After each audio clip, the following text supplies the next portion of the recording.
Hare Krishna. So any work we do for the pleasure of the lord और satisfaction of the lord, उसको यज्ञ बोलते हैं, या फॉर द प्लेजर ऑफ यज्ञ या सुप्रीम लॉर्ड। तो ऐसे कार्य हम करें, है ना, ताकि हम हालांकि संसार में हैं, लेकिन संसार से वही वर्क आप ऐसे कोई तरीका से करो जो कि वो आपको संसार में ही बांध के नहीं रखेगा, वो संसार से ऊपर उठाएगा आप। दैट इज कॉल्ड यज्ञ। और इंग्लिश में जो सैक्रिफाइस शब्द जो है, जो बेसिकली त्याग है, बेसिकली जो सिंपल मीनिंग है, जो एक सैक्रिफाइसिंग ओन कंफर्ट्स, है ना, ओन सेंस ग्रेटिफिकेशन, ये सब सैक्रिफाइस करके जब हम अपने कार्य को कुछ हायर पर्पज के लिए, लोअर चीजों को थोड़ा अपने सेल्फिश चीजों को त्याग करके, सैक्रिफाइस करके जो हायर पर्पज के लिए करते हैं, दैट इज लिबरेटिंग, हमारा चेतना को ऊपर बढ़ाता है। लेकिन ऐसे हमारा लेवल ऑफ वर्क ऐसे करें जैसे जितना हायर पर्पज के लिए कार्य करेंगे, that is more liberating. For example, अभी इन जनरल कोई देशभक्त है, फ्रीडम फाइटर्स, है ना, कोई फैमिली है, तो ऐसे देखा जाए तो spiritual point of view, Krishna consciousness point of view, इसमें क्या है, कोई बड़ा कार्य नहीं कर रहे हैं वो लोग, राइट, है ना। अभी भक्तिमय कार्य को कंपेयर करेंगे आध्यात्मिक कार्य के हिसाब से, एक देश प्रेमी प्रभुपाद कई बार बोलते भी है, अगर वो अमेरिका के लिए अभी लड़ा या इंडिया के लिए लड़ा, तो इस देश में वो क्योंकि आसक्ति है, ये यहीं पे ही कुछ जन्म लेगा, है ना।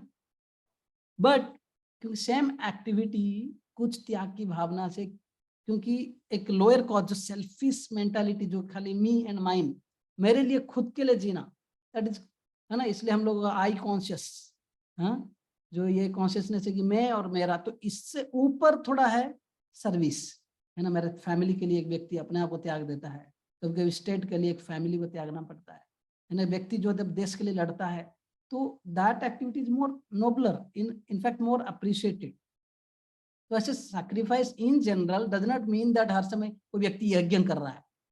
तो ऐसे जो सेक्शन में जो अभी हम डिस्कस करेंगे, कई प्रकार के यज्ञ हैं, कि बेसिकली यज्ञ मतलब ऐसे जो कार्य हैं जिसमें कुछ चीजों को आप त्याग करते हो कुछ हायर पर्पज के लिए, राइट। इसलिए भगवान 18 नंबर में आप लोग के लिए ट्रांसलेशन शेयर करता हूँ, इंग्लिश या हिंदी, मैं इंग्लिश में ट्रांसलेट करूंगा, इंग्लिश में पढ़ लूंगा, फिर हिंदी में ये करूंगा। one minute.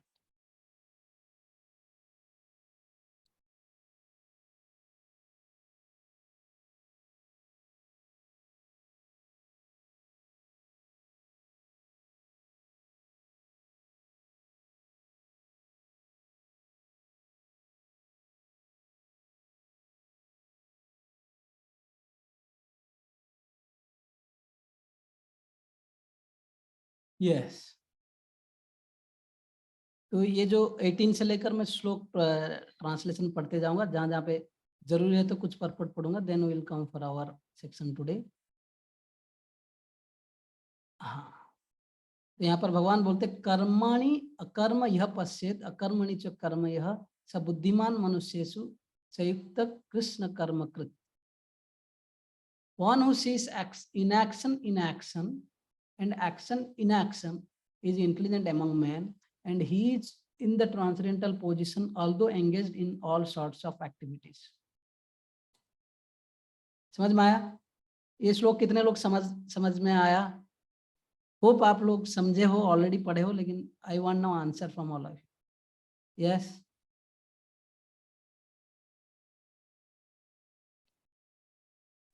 मुझे इंग्लिश में समझ में नहीं आया। ओके, चलो।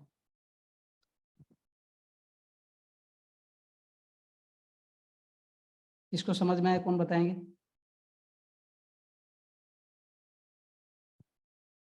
चलो हिंदी में ही पढ़ते हैं, I am comfortable in English.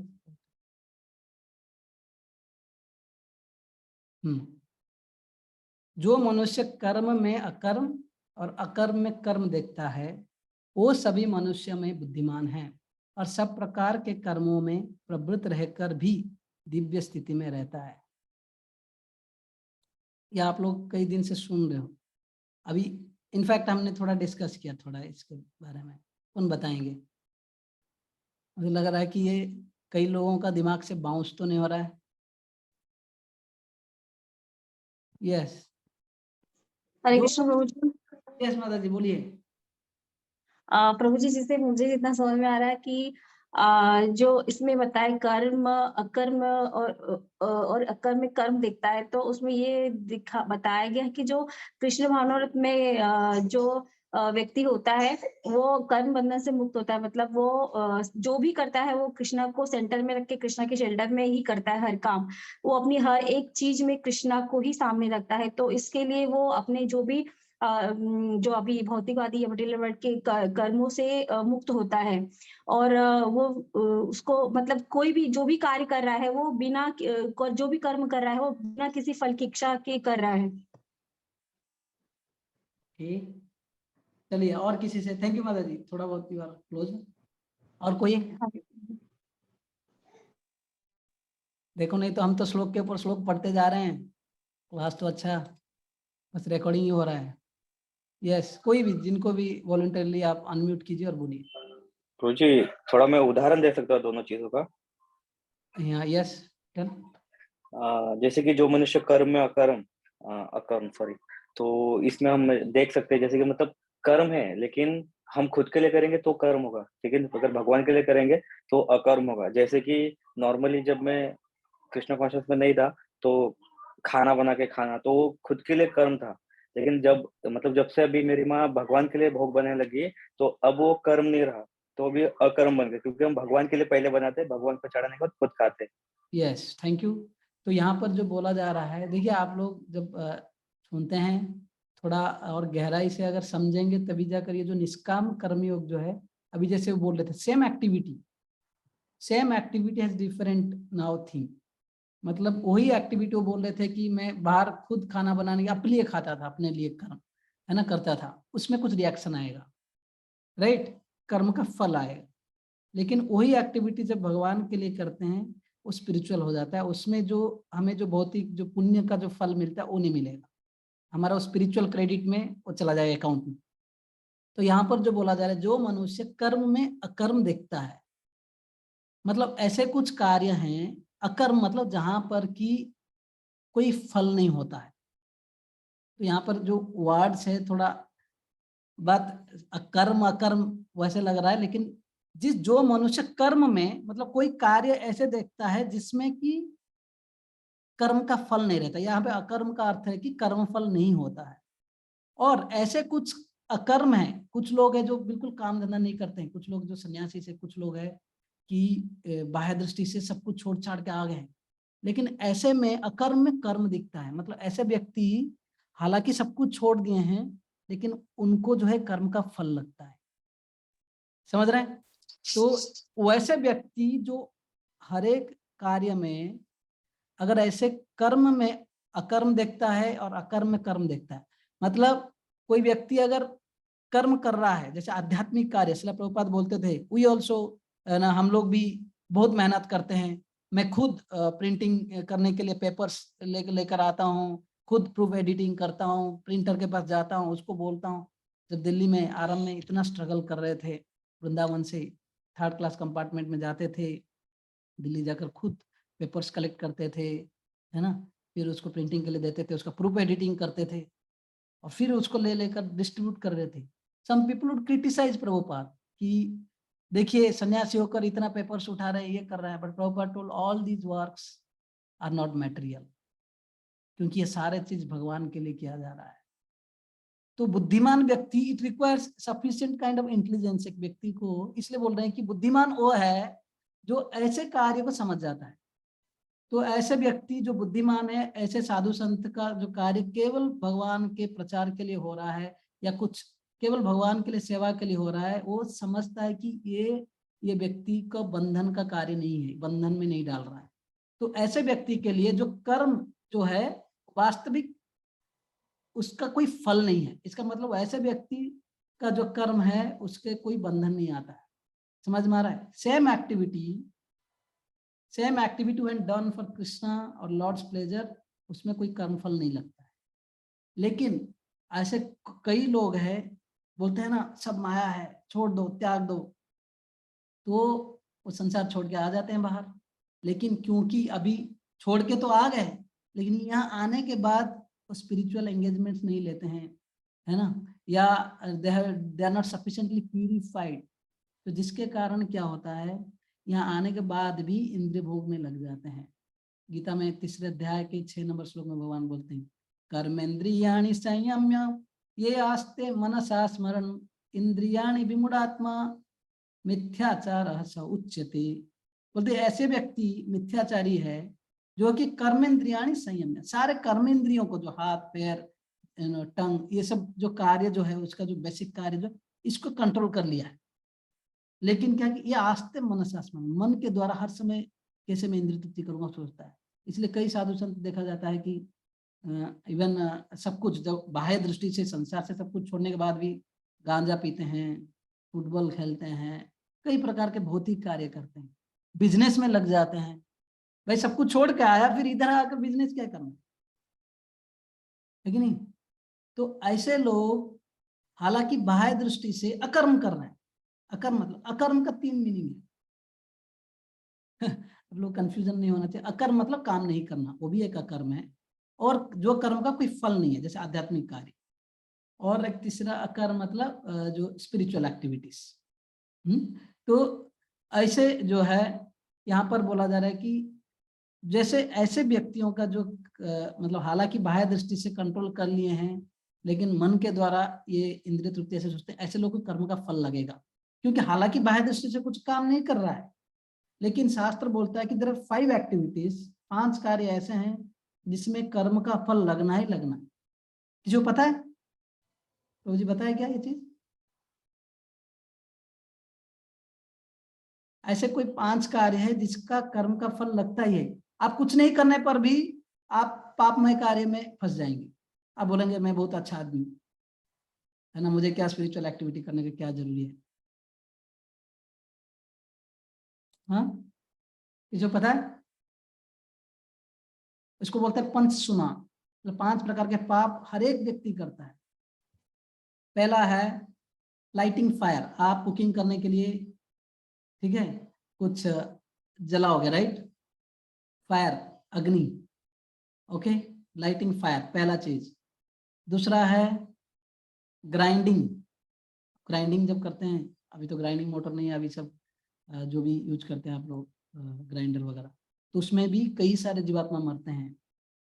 अच्छा, जब पानी पीते हैं, ड्रिंकिंग, उसमें भी कई जीवात्मा मरते हैं। वॉकिंग, जब चलते हैं, आप जाने अनजाने, आप चाहने पर भी सोच रहे हो कि मैं किसी पाप कार्य नहीं कर रहा हूँ, क्योंकि आप चल रहे हैं, उसमें भी पाप है, कई जीवात्मा मार रहे हैं उससे। समझ में आ रहा है? जो लास्ट है झाड़ू मारना, घर सफाई करने के लिए। आप सोचिए माताएं जो इन जनरल करते हैं, चलो हम लोग तो आश्रम में भी झाड़ू मारते हैं, तो हर कोई इससे तो मुक्त नहीं है। आप पानी पियोगे, है कि नहीं, आग जलाओगे कुकिंग के लिए, है ना, फिर ग्राइंडिंग वगैरह, कुकिंग, है ना, ब्रूमिंग, ऐसे हर एक सेवा में, है ना, 5 जो बोला कि कुकिंग करते हैं, lighting fire, grinding, walking, then brooming, है ना, ड्रिंकिंग, ये सारे तो बेसिक कार्य है जिसमें कि हमें पाप लगता ही लगता है। तो इवन आप बोलोगे कि मैं संसार छोड़ के आ गया हूँ, मुझे कर्म बंधन नहीं लगा, ऐसा नहीं है। अगर ये व्यक्ति आध्यात्मिक कार्य नहीं करेगा भगवान के प्रसन्नता के लिए, तो इसको भी अपने कर्म का फल लगेगा, है ना, बाह्य दृष्टि से ऐसे रह जाएंगे। तो इसलिए जो व्यक्ति ये समझ लेता है कि ऐसे कुछ कर्म है जिसमें कर्म का बंधन नहीं लगता, वो है spiritual activities. But even if कोई सोच रहा है कि मैं कोई कार्य नहीं करूंगा, पापमय कार्य से बच जाऊंगा, है ना, ऐसे आकर यहाँ पे आकर ऐसे इंद्रिय भोग कुछ ना कुछ करेगा ही करेगा वो, है ना, तो that will lead two reactions. Okay, so will go ahead. तो ऐसे व्यक्ति को बुद्धिमान बोला गया है। ओके, तो मैं थीम्स जस्ट ट्रांसलेशन पढ़ते जाऊंगा। जिस व्यक्ति का प्रत्येक प्रयास उद्यम इंद्रिय तृप्ति की कामना से रहित होता है, उसे पूर्ण ज्ञानी समझा जाता है। उसे ही साधु पुरुष ऐसा करता, मतलब ऐसा करता कहते हैं जिसने पूर्ण ज्ञान की अग्नि से कर्म फलों को भस्मसात कर दिया है। हाँ? बोलते हैं कि साधु पुरुष बोलते हैं ऐसे व्यक्ति का जो हर एक कर्म जो है एक अग्नि जैसा है जो कि उसका कर्म का बंधन को जला देता है, क्योंकि ये व्यक्ति जो है इंद्रिय तृप्ति, जो अपने जो भोग का नहीं सोचता है ना, हर एक चीज जो उसका जो भगवान के सेवा के लिए रहता है, भगवान के प्रसन्नता के लिए रहता है। Such a person's knowledge acts as fire, अग्नि, अग्नि वो नॉलेज क्या है, प्रभुपाद अंतिम में तात्पर्य में बोलते हैं कि जिसने ऐसा पूर्ण ज्ञान प्राप्त कर लिया है वो सचमुच विद्वान है। भगवान की नित्य दासता के ऐसे ज्ञान के विकास की तुलना अग्नि से की गई है। ऐसे अग्नि एक बार प्रज्वलित हो जाने पर कर्म के सारे फलों का भस्म कर सकती है। जब हम समझ लेते हैं कि मैं भगवान का दास हूँ, जीवेर स्वरूप है कृष्ण नित्य दास, ये बोलते हैं कि ऐसे नॉलेज जो है इट्स लाइक फायर, जो हमारे जो कर्म से बंधन जो मिलने वाला है, वो जो फल को ये क्या करते जला देता है। भस्म सात कुरुते, अर्जुना गीता में भगवान बोलते हैं, जिस प्रकार कोई ऊंट को जलाने से है ना बिल्कुल भस्म हो जाता है, वैसे ही ज्ञानाग्नि, ज्ञान का जो अग्नि है ना, एक व्यक्ति का जो कर्म का जो फल है, चाहे अच्छा या बुरा, तो उसको जला देता है। इसका मतलब ये है कि एक व्यक्ति किस चेतना से कार्य कर रहा है वो मैटर करता है। वो चेतना में ये कार्य करता है कि जो मैं कर्म कर रहा हूँ इसका फल जो है मैं भगवान को अर्पण करूंगा, ना कि खुद का इंद्रिय तृप्ति के लिए। इसको बोलते हैं निष्काम कर्मयोगी। मतलब निष्काम कर्मयोगी जो है, एक कर्म योग जो है, जैसे हमने कई बार योगा लैडर का हमने डिस्कशन किया था। योगा लैडर मतलब जो योग, जो ऐसे लैडर है जो कि हमें भगवान के पास पहुंचाता है। योगा मतलब जो कनेक्शन करता है भगवान के साथ, लिंकिंग प्रोसेस। वैसे कर्म योग एक है सकाम कर्म योग और एक निष्काम। सकाम कर्म योग जो है, योग मतलब कनेक्शन, जो भी कार्य का भगवान के साथ कनेक्शन है। तो अभी हमारा कर्म को जब भगवान के साथ कनेक्शन कर लिया जाता है उसको कर्म योग बोलते हैं।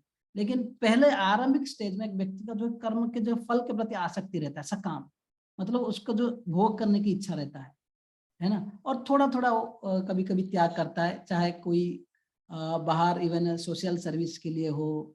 कई लोग जो है जैसे अनाथालय के लिए दान करते हैं, कोई एजुकेशन के लिए करते हैं, कोई हॉस्पिटल के लिए, किसी को ऐसे है ना। तो कई सारे ऐसे समाज सेवाएं भी टाइप का कार्य करते हैं। और कुछ लोग हैं ऐसे अज्ञान, उसको गोल क्लियर नहीं है कि भाई मुझे भगवान का प्राप्ति करना है, क्या करना है, लेकिन क्योंकि वो अपने कर्म का फल त्याग कर रहा है, उसको योग बोला जाता है। धीरे धीरे वो मतलब ही is going little bit higher in his consciousness. तो सकाम कर्म योग वो होता है। धीरे धीरे जब व्यक्ति और भी थोड़ा नॉलेज में आता है, क्योंकि वो कर्म का फल त्याग कर रहा है, उसमें धीरे धीरे ज्ञान आता है, धीरे धीरे वो समझने लगता है कि मैं शरीर नहीं हूँ, मैं आत्मा हूँ, और आध्यात्मिक कार्य को और बढ़ता है। ऐसे व्यक्ति जो है अपने कर्म का फल बिल्कुल निष्काम भाव से, कभी कभी even he is not clear कि आध्यात्मिक लक्ष्य क्या होना चाहिए, भगवान का प्राप्ति करना है, ये करना है, it may not be clear, लेकिन वो बिल्कुल, कुछ लोग हैं बिल्कुल सेल्फलेसली वर्क करते हैं, लेकिन उसको बोलोगे काम छोड़ दो, अपने कर्म छोड़ दो, वो नहीं कर पाएगा, लेकिन उसे कर्म का फल जो है कहीं ना कहीं वो दान कर देता है।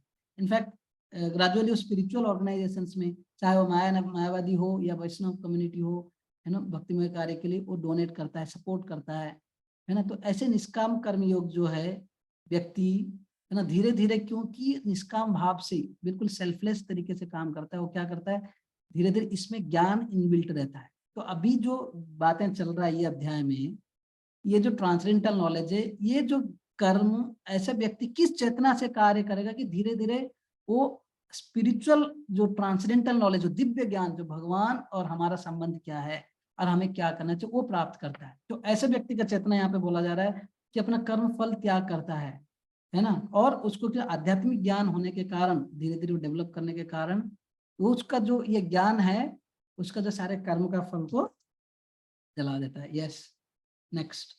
अपने कर्म फलों की सारी आसक्ति को त्याग कर सदैव संतुष्ट तथा स्वतंत्र रहकर वो सभी प्रकार के कार्यों में व्यस्त रहकर भी कोई सकाम कर्म नहीं करता। हाँ, तो यहाँ पर ये बहुत सीक्रेट है भक्ति का, यहाँ पर बोला जा रहा है अपने कर्म फलों की सारी आसक्ति को त्याग कर सदैव संतुष्ट तथा स्वतंत्र रहकर वो सभी प्रकार के कार्यों में व्यस्त रहकर भी कोई सकाम कर्म नहीं करता। हालांकि मतलब इसका मतलब ये नहीं, एक व्यक्ति को अगर भक्त बनना है ना, कभी कभी बोलते हैं ना आप लोग, भाई हम तो आप लोग जैसे नहीं बन सकते, स्पेशली जो रिनाउंस्ड ऑर्डर में रहते हैं, उनको लगता है कि भक्ति मतलब, और बाहर लोगों का तो कंसेप्ट के हिसाब से दीक्षा मतलब आपको सब कुछ छोड़ना है, घर द्वार सब कुछ, लेकिन हम नहीं हम लोगों को कई बार लोगों का मिसकंसेप्शन, हम बोलते हैं नहीं नहीं वैसा नहीं है, आप लोग दीक्षा लेकर भी घर में रह सकते हैं, अपने धंधा कर सकते हैं, अपने फैमिली को चला सकते हो, है ना। लेकिन वो सारे कार्य भी अगर हम ऐसे आध्यात्मिक तरीके से, अगर गुरु के निर्देशन में अगर सही तरीके से कार्य करें तो वो बंधन का कारण नहीं बनेगा। इसलिए ना जो 4 आश्रम है, ब्रह्मचारी आश्रम, गृहस्थ आश्रम या वानप्रस्थ आश्रम, आश्रम का मतलब है जहां पे भगवान का आश्रय लिया जाता है, भगवान के आदेशों के हिसाब से जीवन दिया जाता है। चलो anyway will read this purport. Prabhu ji पढ़ेंगे, राम जी प्रभु जी आप थोड़े परपोर्ट पढ़िए। आप यस प्रभु जी।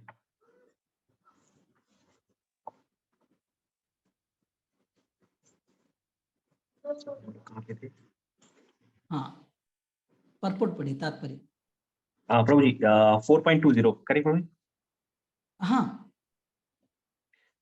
कर्मों के बंधन से इस प्रकार मुक्ति तभी संभव है जब मनुष्य कृष्ण भावना भावित होकर हर कार्य कृष्ण के लिए करे। कृष्ण भावना भावित व्यक्ति भगवान के शुद्ध प्रेमवश ही कर्म करता है, फलस्वरूप उसे कर्म फलों के प्रति कोई आकर्षण नहीं रहता। यहाँ तक कि उसे अपने शरीर निर्वाह के प्रति भी कोई आकर्षण नहीं रहता, क्योंकि वह पूर्णतया कृष्ण पर आश्रित रहता है। वह न तो किसी वस्तु को प्राप्त करना चाहता है और न ही अपनी वस्तुओं की रक्षा करना चाहता है। वह अपनी पूर्ण सामर्थ्य से अपना कर्तव्य करता है और कृष्ण पर सब कुछ छोड़ देता है।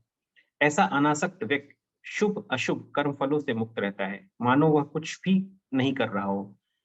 यह अकर्म अर्थात निष्काम कर्म का लक्षण है। अतः कृष्ण भावामृत से रहित कोई भी कार्य कर्ता पर बंधन स्वरूप होता है और विकर्म का यही असली रूप है, जैसा कि पहले बताया जा चुका है। तो यहाँ पर काफी मतलब हाई ग्रेड का जो प्रभुपाद लिख रहे हैं कि एक व्यक्ति जो है सदैव संतुष्ट रहता है ना, कर्मफल से आसक्ति नहीं रहता है, चाहे वो लाभ हो लॉस हो, ठीक है नहीं। तो हर समय जो है अनेक व्यस्त रहता है, हालांकि अनेक कार्यों में, लेकिन वो आध्यात्मिक कार्य करता है, इसलिए उसका कोई बंधन नहीं लगता है। हाँ वो साधारण व्यक्ति के जैसे वो सकाम कर्म नहीं है।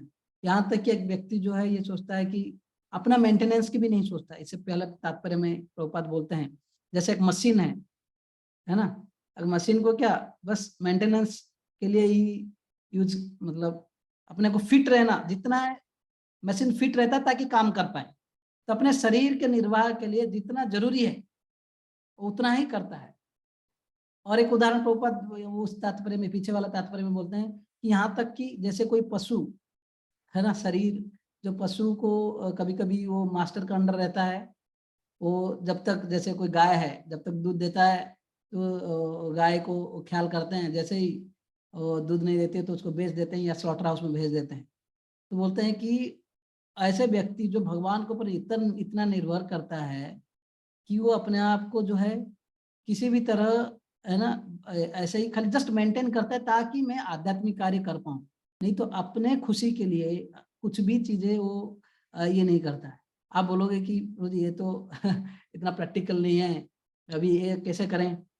यस, तो यहाँ पर मतलब हम लोग को ट्राई करना चाहिए। इसका मतलब हमें ये सोचना चाहिए कि हमें कितना आगे जाना है। हाँ? यहाँ पर प्रभुपाद जो बोल रहे हैं कि वो न तो किसी वस्तु को प्राप्त करना चाहता है और न अपनी वस्तुओं की रक्षा करना चाहता है। ये गीता में एक श्लोक है, भगवान बोलते हैं अनन्यश्चिन्तयन्तो माम ये जना पर्युपासते तेषां नित्याभियुक्तानां योगक्षेमं वहाम्यहम्। ये नवाध्याय के 22 नंबर श्लोक है, जहाँ पर भगवान बोलते हैं कि अनन्यश्चिन्तयन्तो माम, हालांकि शुद्ध भक्ति है, बोलते हैं ऐसे भक्त जो है हर समय जो मेरा अनन्य भाव से चिंतन करता रहता है, ये जना पर्युपासते, है ना, मेरा पूजा करता है, तेषां नित्याभियुक्तानां, ऐसे व्यक्ति जो हर समय मेरे लिए डिवोटेड है, ऐसे व्यक्ति हालांकि अपना योगक्षेमं वहामी, हम बोलते हैं कि मैं स्वयं उसके पास जो जो है भक्ति के लिए सुरक्षा करने के लिए, उसके लिए जो जो जरूरी है मैं उसको प्रोटेक्ट करता हूँ, वहामी हम, और जो जो उसके पास नहीं है वो मैं उसका वहन करता हूँ। अभी इसको जो योगक्षेमं वहामी हम LIC ले लिया है, चोरी कर लिया गीता से, है कि नहीं, वो हर बार बोलते रहते हैं योगक्षेमं वहामी हम। वास्तविक वो क्या बयान कर सकते हैं, एक व्यक्ति को प्रोटेक्ट नहीं कर सकते मृत्यु के बाद, है ना, जिंदगी के साथ भी जिंदगी के बाद भी बोलते हैं राइट।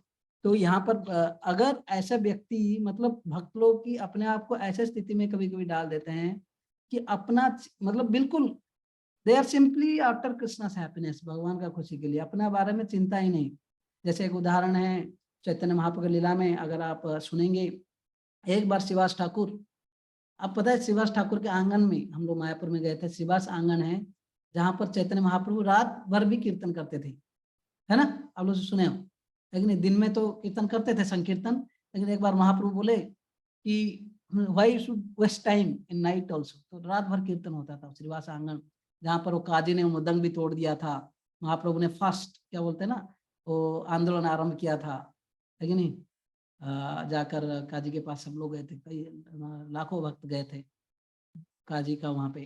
तो जब एक बार चैतन्य महाप्रभु बोले कि शिवा तुम्हारा फैमिली इतना बड़ा है, तुम हो, तुम्हारा भाई है कि नहीं, उनके भाई भी थे, बहुत बड़ा फैमिली था, वाइफ है, बच्चे हैं, फिर आपका फैमिली कैसे चलता है? तो शिवास ने क्या बोला पता है? उन्होंने बोला कि 3 बार बस ताली मारा। अभी इससे महाप्रभु समझ गए, हालांकि हमको समझाने के लिए अभी उसका व्याख्या चाहिए। बोले कि आपका फैमिली कैसे चलता है? तो शिवास ठाकुर ने 3 बार ताली मारा। इसका अर्थ था कि मेरा आपके ऊपर पूर्ण भरोसा है, भगवान के ऊपर पूर्ण भरोसा है कि अगर मैं भक्ति करूंगा, अगर मैं ऐसे भगवान का नाम जप करूंगा, कीर्तन कर, भगवान मेरा मेंटेनेंस करेंगे ही। योगक्षेमम वहामि हम, है ना, भगवान हर किसी का भरण पोषण करते हैं, हालांकि हमें विश्वास है नहीं। एक वैष्णव सॉन्ग है जहाँ पर बोलते हैं कि अवश्य रक्षिबे कृष्णा विश्वास है पालन हो। भगवान, ये जो शरणागति, एक भक्त जो सरेंडर्ड होता है, उसका शरणागति का एक भाव है कि एक भक्त का पूर्ण भरोसा होता है कि भगवान मेरा सुरक्षा करेंगे। ये अवश्य रक्षिबे कृष्णा, यहाँ पर ये श्रीवास पंडित बोले कि अगर पहला दिन मुझे कुछ खाने को नहीं मिला, जो पहला ताली का अर्थ है, तो मैं भूखा रहूंगा और चुपचाप सो जाऊंगा, है ना, बिल्कुल पानी पीकर बस।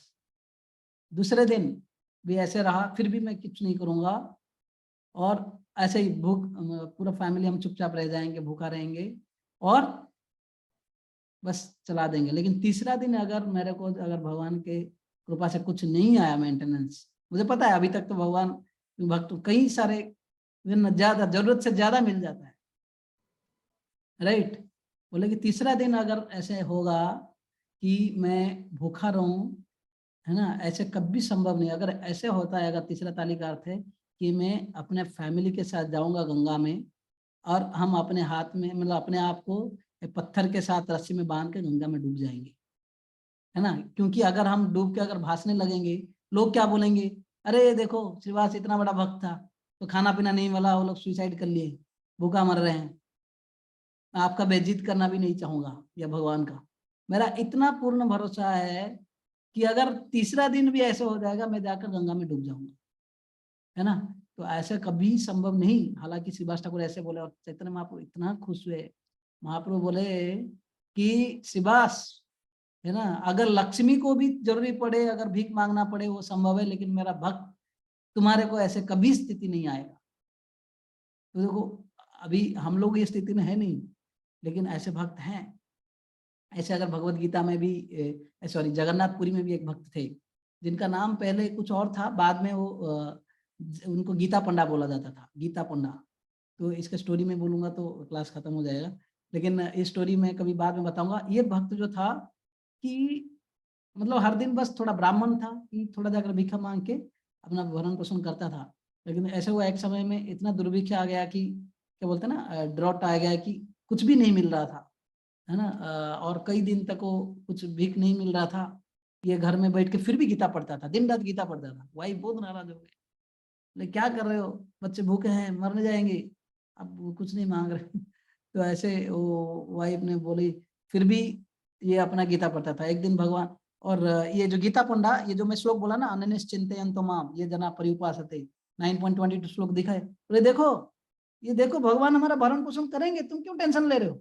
वाइफ जो गुस्सा हुई और उसको काट दिया इंक में।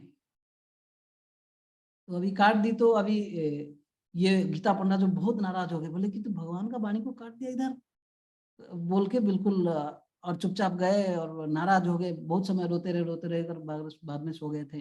तो उस दिन 1-2 लड़के आए, एक काला और एक, है ना, सफेद, कृष्ण बलराम, है ना, बहुत सारे चीजें बोलते हैं कि जो क्या बोलते हैं भार लेकर आते हैं ना सामान, वैसे बहुत सारे सामान लेकर आए थे और आकर इनके घर ठकठकाए, तो ये खोलते हैं, तो ये माता जी जो गीता पंडा के वाइफ खोलते हैं, तो ये पूछते हैं कि आप ये इतने सारे सामान क्या लेकर आए? बोले कि आपका पति जो है ना, उनका कोई मित्र भेजा है ना। तो और देने लगे, बिल्कुल इतने सारे सामान था कि पूरा घर भर गया और इतने सारे सामान थे। तो वाइफ बोलती है कि अभी आप थोड़ा रुको, मैं आप लोग के लिए, आप इतने सुंदर बालक हो, आप लोग को कौन इतना मेहनत कराया, मैं आप लोगों को थोड़ा खाना दे देता हूँ बना के। वो तुरंत वो जो काला वाला लड़का था बोला कि देखो मैं तो खा नहीं सकता और हमारे पास ऐसे ही समय नहीं है, लेकिन मैं खा नहीं सकता, और अपना जीवा ऐसे निकाल के दिखाई कि इसमें उसमें देखे कि वो ब्लीडिंग हो रहा है, मतलब कट गया है। तो भाई बोले ऐसे आपका कौन ऐसे किया? बोले कि नहीं नहीं मेरा मास्टर ने ऐसे कुछ हो गया है ना।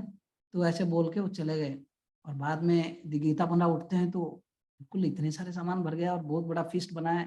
गीता पंडा बोले कि ऐसे कैसे हो गया? बोले कि आपका कोई मित्र भेजा था। अच्छा मेरा कोई मित्र है? तो गीता पंडा ऐसे सोच रहे थे। फिर बाद में बोले कि आप वो जो 2 लड़के आए थे आप जो बोल रहे हो, तो उनको खिलाया कि नहीं? बोले कि नहीं, वो जो लड़का का जो है ऐसे जीवा कटा हुआ था। तुरंत गीता पंडा जो है बड़ा नाराज हो गए, बड़ा रोने लग गए कि देखो, बोले कि उसका वाइफ को तो पहला तो उसका पैर पकड़े कि तुम भगवान का दर्शन किया, दूसरा बात बोले कि तुम्हारा भगवान के ऊपर विश्वास नहीं है, भगवान के बातों पर विश्वास नहीं है, देखो अभी, है ना।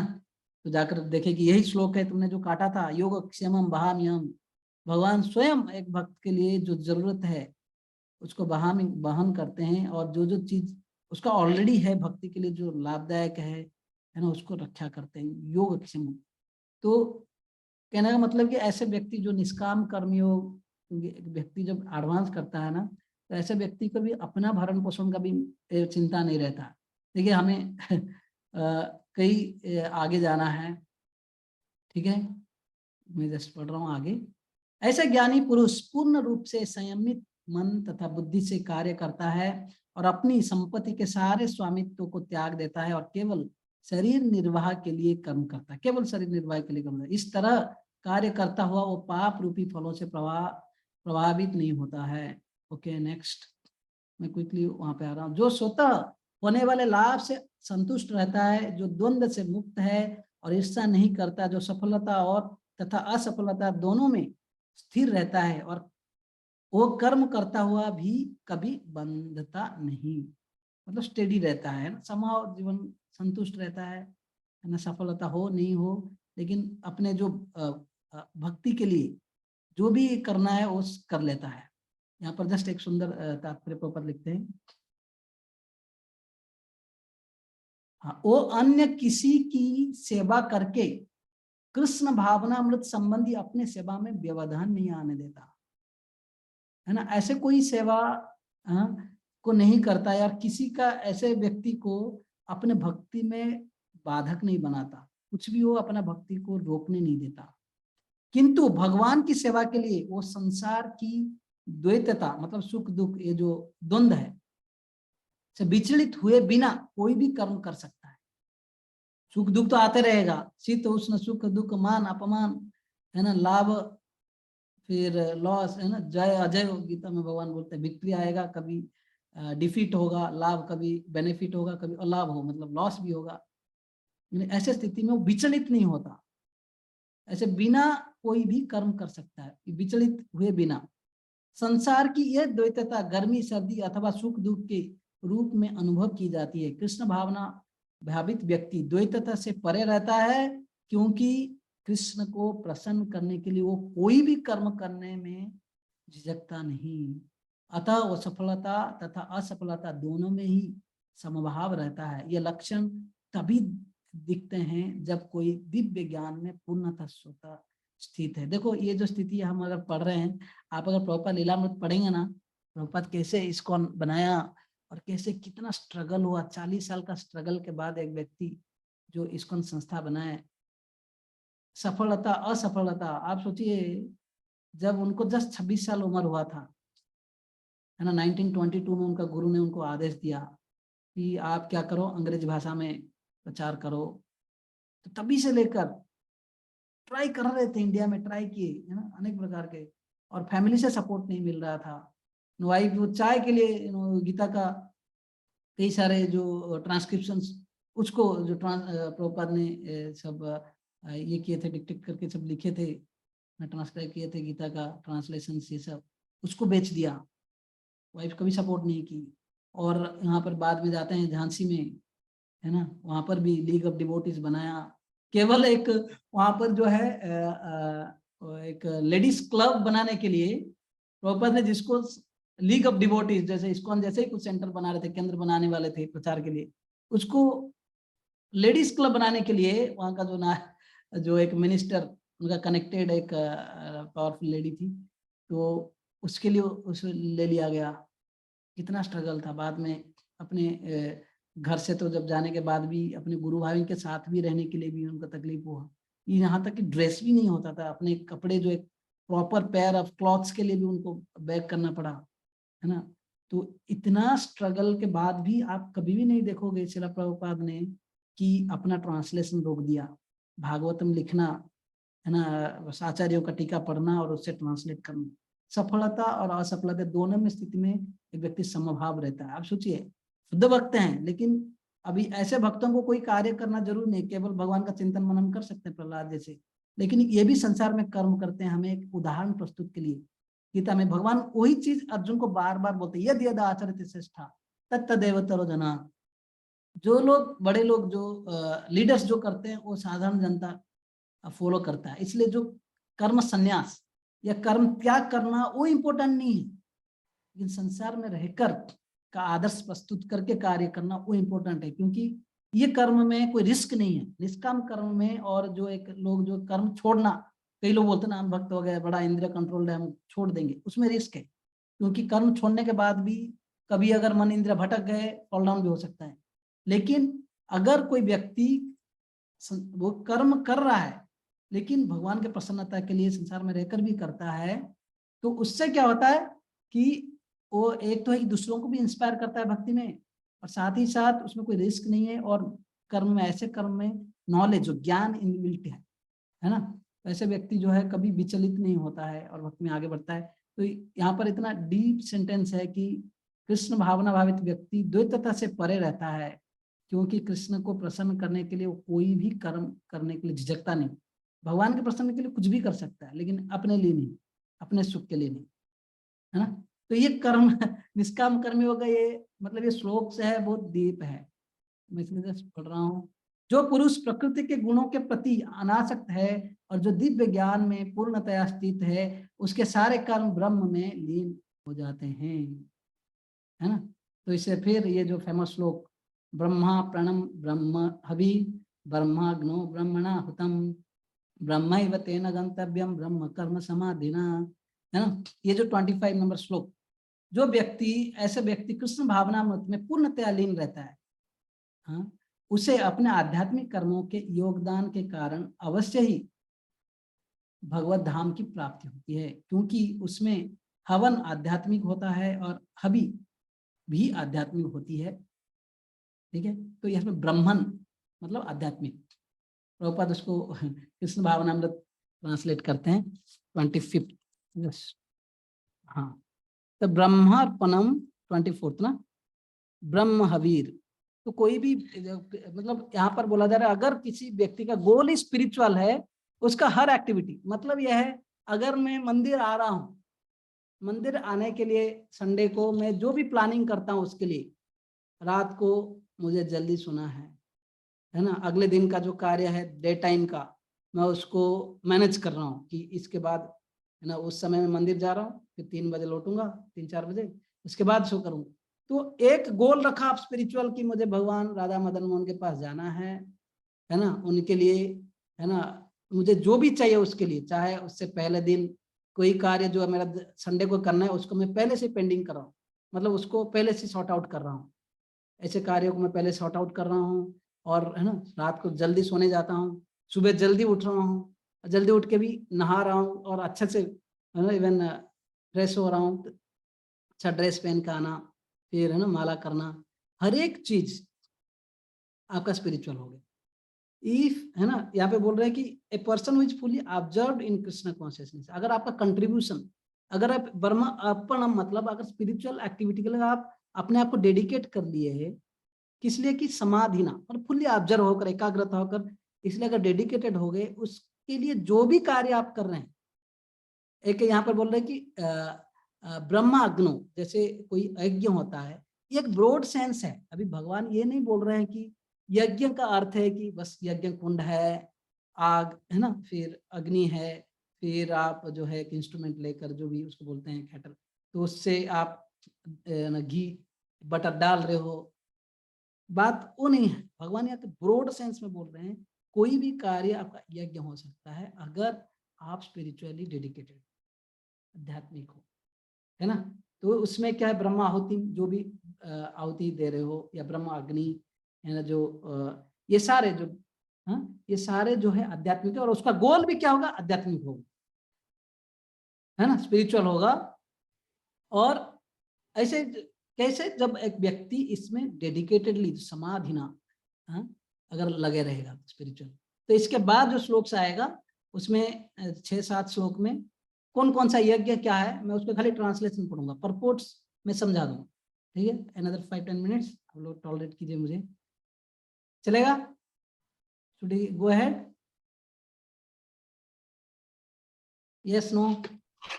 Yes. Yes, Prabhuji. Yes, sir. Okay. So anyway, so we'll read. कुछ योगी विभिन्न प्रकार के यज्ञों द्वारा देवताओं की भली भांति पूजा करते हैं, और कुछ परब्रह्म रूपी अग्नि में आहुति डालते हैं। तो बेसिकली ये है कि एक है जो यज्ञ करने वाला, जो कंट्रीब्यूटर है, और एक ब्रह्माग्नि जो फायर है, जहां पर यज्ञ जो आहुति डाला जाता है ना। तो 3 चीजें बेसिकली जिसको हम डिस्कस करेंगे हर एक श्लोक का। तो यहाँ पर जो है किन के लिए डाला जा रहा है, मतलब देवता लोगों के लिए, प्रसन्न के लिए कार्य हो रहा है ना, जो कि कंज्यूम करेंगे, मतलब जो अग्नि जो है, जहाँ पर जैसे घी डाला जाता है, ऐसे देवता लोग हैं जिनके लिए कई सारे, यहाँ पर क्या बोला जा रहा है कि यज्ञ द्वारा, कई सारे विधि है तो वेदास में, यज्ञ द्वारा देवताओं की भली भांति पूजा करते हैं। कौन करता है? जो ऐसे जो कर्मकांडी लोग, जो कि इसको बोलते बहु ईश्वरवादी, जो लोग की बहु देवताओं को पूजा करते हैं, किस लिए? अपने इंद्रिय सुख के लिए, लेकिन शास्त्रों के हिसाब से करते हैं, राइट। तो ऐसे लोग जो है उनका क्या हो गया, ब्रह्म अर्पण, जो अग्नि कौन सा हो गया, देवता, जो कि कंज्यूम करेंगे, समझ रहे हैं। और चीज क्या हो गया, जो दान, मतलब जो सैक्रिफाइस किया जा रहा है, वो है जो शास्त्रों के हिसाब से, जो वेदा के हिसाब से जो भी कर्म है, लेकिन यज्ञ विधि कई सारे हैं। और करने वाला जो व्यक्ति अपने इंद्रिय सुख की, है ना, लेकिन वो कर्म मतलब शास्त्रों के हिसाब से कर्म कर रहा है।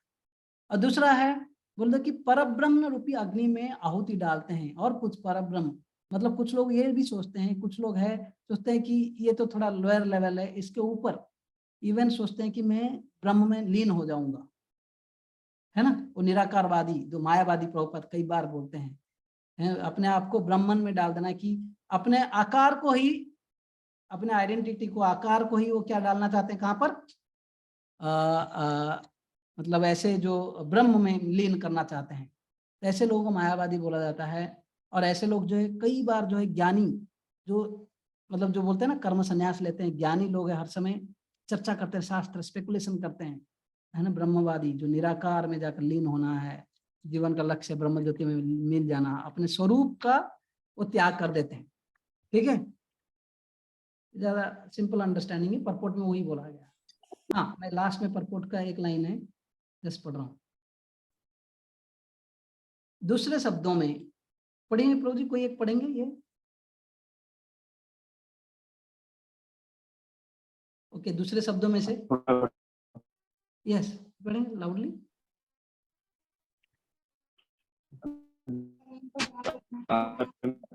नहीं, आवाज नहीं आ रहा है प्रभु, आप पढ़ रहे हैं, नेटवर्क इशू है। हरे कृष्ण प्रभु जी।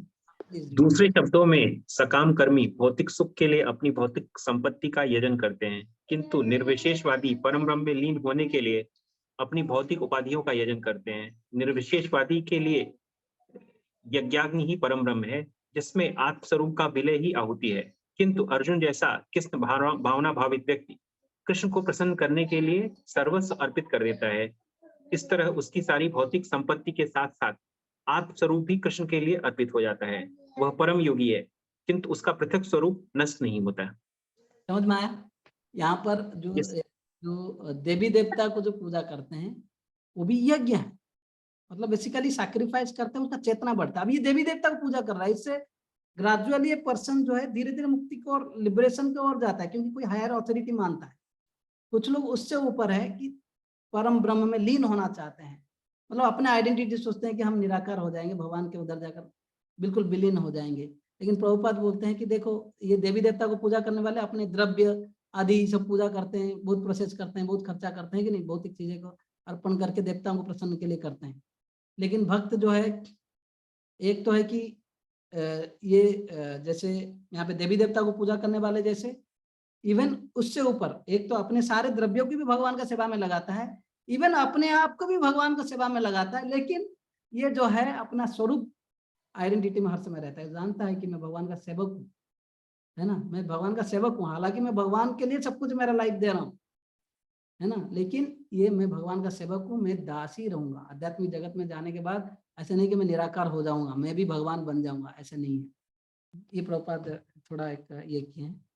नेक्स्ट, इनमें से कुछ विशुद्ध ब्रह्मचारी श्रवणादि क्रियाओं तथा इंद्रियों को मन के नियंत्रण रूप अग्नि में स्वाहा कर देते हैं। तो दूसरे लोग इंद्रिय विषयों को, या जो नियमित गृहस्थ इंद्रिय विषयों को इंद्रियों की अग्नि में स्वाहा कर देते हैं। तो यहाँ पर जो है, जैसे मैं बोला कि जो अग्नि एक है, फिर आहुति के लिए एक है, और जो कंट्रीब्यूटर है जो कर रहा है कि नहीं, जो आहुति देने वाला भी। तो ये इस ब्रह्मचारी का बेसिक धर्म है श्रवण, उसका कान जो है अग्निकुंड है, ठीक है। और वहां पर वो क्या करता है, भगवान के बारे में निरंतर सुनना, कथा सुनना, शास्त्र पढ़ना, जो ये है, क्योंकि भगवान के बारे में सुनने से ऐसे व्यक्ति है ना, जो ब्रह्मचारी, इसके लिए बोला ब्रह्मचारी कंट्रीब्यूटर है, और उसका कार्य क्या है, भगवान के बारे में सुनना, उसका कान जो है वो यज्ञ अग्नि है ना। इससे धीरे धीरे व्यक्ति जो है अपने स्थिति से शुद्ध होता है, प्यूरिफाई होता है। और ऐसे व्यक्ति जो है ब्रह्मचारियों भी अपने मन और इंद्रियों को जो कंट्रोल करते हैं, है ना, तो अपने जो मन और इंद्रियों को कंट्रोल करते हैं ऐसे कथा सुन के बार बार, है ना, तो ये उनके लिए जो है यज्ञ है नहीं। अब ये अपना जो श्रवण करना, साथ ही मन इंद्रियों को कंट्रोल करना, है। वैसे अग्नि में जो मन का नियंत्रण अग्नि, जो मेंटल कंट्रोल जो अग्नि है, उसमें वो अपने स्वाहा कर देता है। वैसे गृहस्थ के लिए इंद्रिय के विषय जो है, उसको जो इंद्रियां को, उनको थोड़ा लाइसेंस है कि इंद्रिय they can go for sense enjoyment but regulated, है ना, ऐसे नहीं कि unrestricted enjoyment, that's not prohibited, that's not allowed, है ना। हालांकि वो भी इंद्रिय सुख के लिए जाते हैं, दैट्स शुड बी रेगुलेटेड। मैं प्रभुपाद का तात्पर्य पढ़ता हूँ, मतलब उसका इंद्रियां, इंद्रिय वस्तु, उसके लिए जो इंद्रियां जो है अग्नि है, इंद्रिय वस्तु जो है उसमें वो आहुति है, लेकिन दैट शुड बी रेगुलेटेड गृहस्थ के लिए। तो प्रभुपाद का तात्पर्य में पढ़ेंगे। यस यस प्रभु जी पढ़िए, आप थोड़ा, राम जी प्रभु जी पढ़िए। यस प्रभु, इसका प्रपुट पढ़े प्रभु जी। श्रवण श्रवण श्रवण, मैं जहाँ पे दिखा रहा हूँ वहीं से पढ़िए। सॉरी प्रभु जी, मैं बुक में देख रहा था। यस, श्रवण का ज्ञान मूलाधार है, अतः शुद्ध ब्रह्मचारी सदैव हरे नाम कीर्तनम अर्थात भगवान के यश के कीर्तन तथा श्रवण में ही लगा रहता है। वह सांसारिक शब्द ध्वनियों से दूर रहता है और उसकी स्वर्णेंद्रिय हरे कृष्ण की आध्यात्मिक ध्वनि को सुनने में ही लगी रहती हैं। इसी प्रकार से गृहस्थ भी, जिन्हें इंद्रिय तृप्ति की सीमित छूट है, बड़े ही संयम से इन कार्यों को पूरा करते हैं। यौन जीवन, मादक द्रव्य सेवन और मांसाहार मानव समाज की सामान्य प्रवृत्तियां हैं, किंतु संयमित गृहस्थ कभी भी यौन जीवन तथा अन्य इंद्रिय तृप्ति के कार्यों में अनियंत्रित रूप से प्रवृत्त नहीं होता। इसी उद्देश्य से प्रत्येक सभ्य मानव समाज में धर्म विवाह का प्रचलन है। नेक्स्ट थोड़ा लास्ट तक पढ़ लीजिए।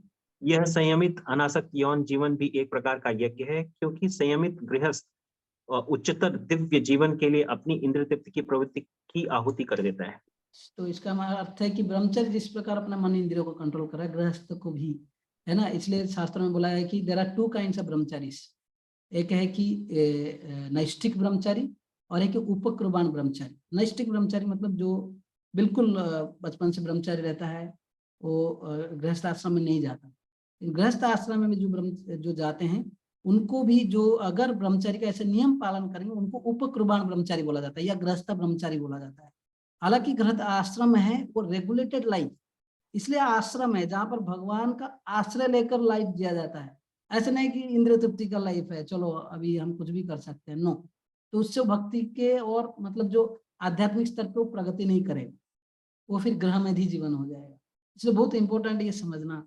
तो क्योंकि ये जो यज्ञ हैं, जो अभी भगवान ब्रॉड माइंडेडली बोल रहे हैं कि यज्ञ मतलब ऐसे कार्य जो हमें मुक्ति की ओर ले रहा है, धीरे धीरे लिबरेट कर रहा है। और जो जितना चेतना अगर आध्यात्मिक नॉलेज में करेगा, जो भगवान के चेतना में होकर करेगा, वो भगवान के जो भक्ति को प्राप्त करेगा, भगवान को प्राप्त करेगा। Yes, next.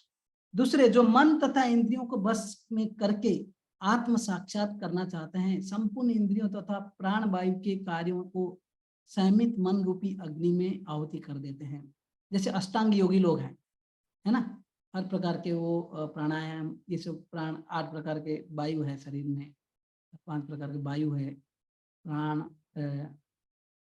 है, अपान, व्यान, उदान, ऐसे ये सारे जो अपने, पहला तो है कि इंद्रियों को कंट्रोल करते हैं और प्राण वायु को कंट्रोल करते हैं। ऐसे जो अष्टांग योगी लोग ऐसे चीजों को मतलब उसमें जो आध्यात्मिक आत्म साक्षात्कार की प्रोसेस प्राप्त करने के लिए, है ना, उसमें वो ये सब इंद्रियों और ये प्राण वायु कंट्रोल करने में, ऐसे कार्यों में समर्पित कर लेते हैं, है ना। तो इसलिए को संयमित मन रूपी अग्नि में, ऐसे कार्यों को संयमित मन, तो कंट्रोल माइंड, उसमें वो आहुति दे देते हैं, माइंड कंट्रोल करने के लिए। क्योंकि फाइनली योगा का एक मीनिंग है कि connecting with lord, and goal of yoga is to control mind and senses. Yoga का लक्ष्य नहीं भोग करना। कुछ लोग आजकल योगा करने के लिए जाते हैं, बॉडी साइज बनाते हैं, बाइसेप्स बनाते हैं, है ना, इससे कि हम दूसरों को अट्रैक्ट करें और या अपने बेटर एंजॉयमेंट, सेंस ग्रेटिफिकेशन कर पाए। दैट्स नॉट द गोल, है ना। तो ये है कि मेंटल जो माइंड कंट्रोल में या अपने इंद्रियों को और प्राण वायु को कर देते हैं, लेकिन गोल है आत्म साक्षात्कार। अच्छा, इसको अष्टांग योगी लोग हैं, तात्पर्य में वही बताया गया, आप लोग पढ़ लेना बाद में। फिर कठोर व्रत अंगीकार, ऐसे और कई सारे प्रोसेस का बताया जाएगा। कठोर व्रत अंगीकार करके कुछ लोग अपनी संपत्ति का त्याग करते हैं, उसका द्रव्य यज्ञ बोला जाता है, ठीक है, ऊपर में द्रव्य यज्ञ बोला गया है। फिर कुछ कठिन तपस्या द्वारा, तपस्या करते हैं, बहुत खतरनाक तपस्या करते हैं कई लोग, इसको बोलते हैं कि तपोयज्ञ। देन कुछ अष्टांग योग पद्धति से, तो योग यज्ञ बोला जाता है। और जो है कुछ स्वाध्याय यज्ञ, शास्त्र पढ़ते हैं, निचोड़ की गोल क्या है उसे समझने के लिए। ऐसे लोग भी, है ना, यज्ञ करते हैं, किसके लिए, जो कि एनलाइटनमेंट के लिए, आत्म साक्षात्कार के लिए। इसके ऊपर नेक्स्ट, अन्य लोग भी हैं जो समाधि में रहने के लिए श्वास को रोके रहते हैं, प्राणायाम करते हैं, इससे आयु बढ़ता है ना, आयु बढ़ता है। कुछ लोग हैं प्रभुपाद तात्पर्य में बोलते हैं कि अपने आयु वृद्धि इसलिए करते हैं कि एक लाइफ में ही भक्ति करके अपना जीवन भगवान के पास जाना चाहते हैं, बैक टू गॉड हेड। तो लाइफ उसके लिए बहुत इंपॉर्टेंट है कि नहीं, अगर लंबा समय जीने से, तो इसलिए वो लोग बिल्कुल कंट्रोल कर लेते हैं। इवन ध्रुव महाराज ने जैसे कंट्रोल कर लिया था, ऐसे भी बोला जाता है आज भी ऐसे कई सारे योगी हैं जो कि ऐसे 100, 200, 300 साल तक जी रहे हैं। वो लोग कभी कभी जो होता है ना कुंभ मेला वगैरह में आते हैं। इन जनरल जो असली योगी हैं बहुत कम दिखते हैं यहाँ पर। तो ऐसे योगी लोग जो है अपने प्राण वायु को कंट्रोल करते हैं ऐसे प्राणायाम के द्वारा। वे अपान में प्राण को और प्राण में अपान को, प्राण मतलब जो वायु इन जनरल नीचे के ऊपर से नीचे आता है, और है ना, और अपान मतलब जो नीचे नीचे से ऊपर जाता है। तो वे अपान में प्राण को और प्राण में अपान को रोकने का अभ्यास करते हैं, और अंत में प्राण अपान को रोककर समाधि में रहते हैं। अन्य योगी कम भोजन करके प्राण की प्राण में आहुति देते हैं। देखिए हम लास्ट में थोड़ा परपट पढ़ेंगे।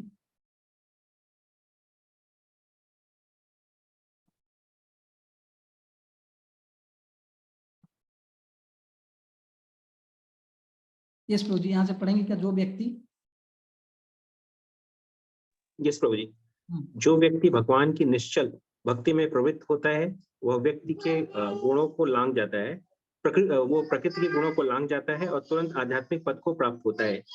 कृष्ण भावना भावित व्यक्ति दिव्य अवस्था से प्रारंभ करता है और निरंतर उसी चेतना में रहता है, अतः उसका पतन नहीं होता है और अंततः वह भगवत धाम को जाता है। कृष्ण प्रसादम को ही खाते रहने से स्वतः कम खाने की आदत पड़ जाती है। इंद्रिय निग्रह के मामले में कम भोजन करना, अल्पाहार अत्यंत लाभप्रद होता है और इंद्रिय निग्रह के बिना भाव बंधन से निकल पाना संभव नहीं है।